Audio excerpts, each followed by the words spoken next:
Dinosaur जो रेंगने वाले जीवों के वंशज थे, लेकिन आकार में बहुत बड़े थे। डायनासोर्स ने पृथ्वी पर बहुत लंबे समय तक राज किया। करीब 14 करोड़ सालों तक इस धरती पर इन दैत्याकार छिपकली का राज था। परंतु इसके बाद क्या हुआ? आखिर ये डायनासोर्स कहाँ विलुप्त हो गए? आखिर वो कौन सी घटना थी जिसने इनका नामो निशान मिटा दिया? इसे जानने के लिए हमें समय में फिर से पीछे जाना होगा।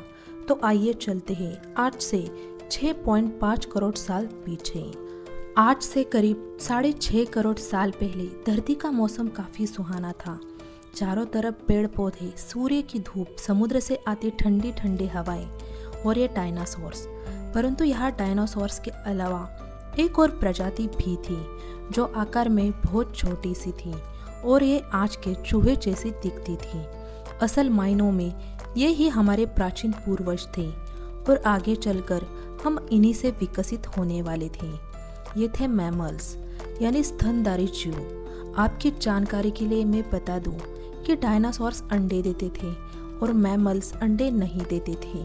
हम इंसान भी मैमल्स हैं। उस वक्त मैमल्स डायनासोर्स के डर से जमीन के अंदर बिलों में छुप कर रहते थे और इनकी यही खासियत इनके लिए वरदान बनने वाली थी।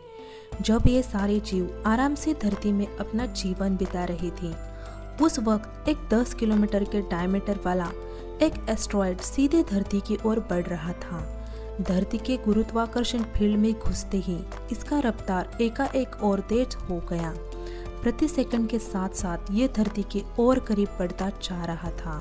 करीब 70,000 किलोमीटर प्रति घंटे की रफ्तार से यह धरती के वायुमंडल में प्रवेश करता है। धरती के वायुमंडल में घुसते ही घर्षण की वजह से ये एक आग के गोले में बदल जाता है। इसकी चमक इतनी अधिक थी कि इसके 800 किलोमीटर दायरे में जो भी आने वाला सभी जीव जंतु पूरी तरह से अंधे हो चुके थे। ये जीव जंतु इसे देख नहीं पा रहे थे, लेकिन वो इसे महसूस जरूर कर रहे थे। एस्ट्रॉयड जमीन से टकराता है और एक बहुत ही भयंकर विस्फोट होता है। यह विस्फोट इतना शक्तिशाली था कि इससे टकराते ही पृथ्वी की लाखों मैट्रिक टन धातु अंतरिक्ष में चली जाती है। विस्फोट वाली जगह पर 180 किलोमीटर चौड़ा और 20 किलोमीटर गहरा गड्ढा बन जाता है। इस गड्ढे की सारी मिट्टी आसमान में धूल के एक बड़े बादल में तब्दील हो जाती है। इतने बड़े टक्कर की वजह से भूकंप की तरंगें धरती के क्रस्ट में कई किलोमीटर दूर तक चली गई। इस वजह से समुद्र में विशालकाय लहरों का निर्माण हुआ और एक के बाद एक सुनामी की लहरें चारों तरफ बढ़ने लगी। धरती के महाविनाश की प्रक्रिया का आरंभ हो चुका था। इस विस्फोट में रेडिएशन की मात्रा इतनी बढ़ गई थी कि इसके 800 किलोमीटर के दायरे में आने वाले सभी जीव जलकर पूरी तरह से राख बन गए थे। बादलों के अंदर मौजूद सारा जल इस गर्मी के कारण भाप में बदल गया। इस महाविनाश में उड़ने वाले जीव इन जमीनी खतरों से बच गए थे, लेकिन ये तो बस महाप्रलय की शुरुआत थी। विस्फोट की वजह से जो लाखों मैट्रिक टन धूल और पत्थर अंतरिक्ष में गया था, ठीक 40 मिनट बाद वो आग के धरती पर बरसने लगी। साथ ही धूल का एक बहुत बड़ा तूफान 20,000 किलोमीटर प्रति घंटे की रफ्तार से मौत लेकर आ रहा था। ये धूल के बादल कई किलोमीटर मोटे थे, जिसकी वजह से धरती पर सूरज की रोशनी का पहुंच पाना असंभव हो गया था। कई सालों तक धरती पर सूरज की रोशनी पहुंच ही नहीं पाई और इसके परिणाम स्वरूप धरती पर पेड़ पौधों की लगभग सारी आबादी खत्म हो गई थी। इस बादल ने धरती को चारों तरफ से ढक लिया था।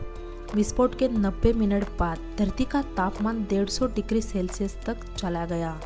इसकी वजह से जो डायनासोर्स विस्फोट के इलाकों से बहुत दूर थे, वे भी इस गर्मी से बच नहीं पाए। इस महाप्रलय में धरती के कुल 75% आबादी पूरी तरह से साफ हो गई थी, लेकिन ये महाप्रलय किसी के लिए फायदेमंद साबित होने वाला था। डायनासोर्स का अंत एक नई प्रजाति के लिए सुनहरा अवसर था। मैमल्स, इन्होंने खुद को इस महाविनाश से बचा लिया था। अत्यंत गर्मी से बचने के लिए यह जमीन के अंदर रहने लगे और जिंदा रहने के लिए इसने सब कुछ खाना शुरू कर दिया था। इन डायनासोर्स के अवशेष आगे चलकर हमें भविष्य में मिलने वाले थे। जिससे आज हम इनके अस्तित्व का अनुमान लगा सकते थे। तो दोस्तों, ये थे डायनासोर्स की अंत की पूरी कहानी। अगर ये वीडियो आपको अच्छा लगा हो तो वीडियो को लाइक और चैनल को सब्सक्राइब जरूर कर देना। फिर मिलेंगे ऐसे ही एक नई वीडियो के साथ। तब तक के लिए धन्यवाद।